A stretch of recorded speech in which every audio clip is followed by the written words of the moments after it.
Xo'p, endi bu XL'ni afzalliklarini ham ko'rsatib tushuntirib bersangiz o'zingiz. Xo'p, bo'ladi. Assalomu alaykum. Ismim Shahboz. O'sha tur va servis korxonasida mahsulot bo'yicha rahbarman.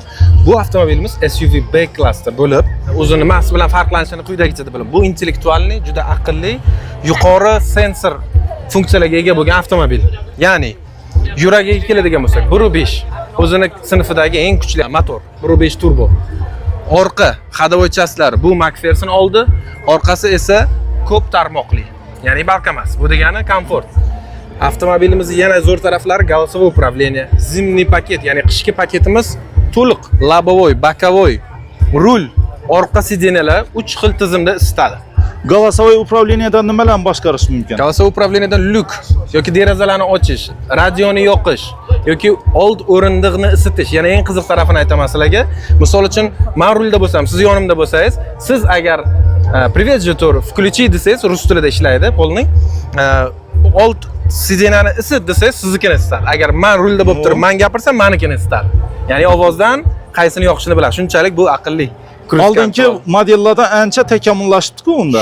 Shunday. Chunki bu klassda ayniqsa hozir O'zbekiston bozorida aqlli avtomobilga talab juda yuqoriligi uchun biz aynan aqlli avtomobil olib kirdik va buni eng pastki komplektatsiyamizda ham hamma funksiyalar qoladi. Ya'ni cruise kontrollar, koja sideniyalar hammasi, qishki paketlar hech qaysini olinmaydi. Narxi qanday endi?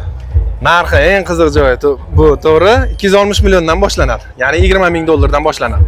20 ming dollardan boshlanadi. 20 ming dollarga siz intellektualniy aqlli SUV olasiz. Qishki paket, lyuk, голосовое управление va yumshoq suspenziya.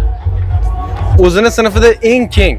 Bu eng keng degani orqada ham 3 kishi bemalol ketadigan bu oilaviy ishlatsa bo'ladigan avtomobil. Bagaji ham 490 litr. Avtomobil to'liq besklyuchovoy dostupda ishlaydi va kalitsiz avtomobilni ishga tushirsa bo'ladi. Avtomobilingizda bezprovodnoy zaryadka, ya'ni simsiz zaryadlash 50 watt. Eng tez zaryadlovchi tizim bu bunda. Chunki ko'pchilik 15 watt bo'lsa, bu 50 watt. Bu degani qisqa muddat ichida manzilingizga yetganingizda telefoningizni quvvatini to'ldiradi. Sideniyalar ekokoja isiydi. Orqa sideniyalar ham isiydi.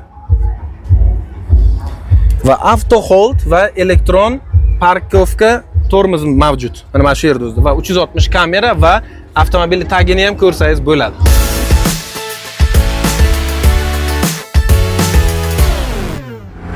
Hozir bizlar uchun eksklyuziv imkoniyat qilib turibdilar. Test drive qilib ko'ramiz. Birinchilardan bo'lib Toshkent Cityda. Bismillahirrohmanirrohim. O, lyuklar ham bor ekan yana.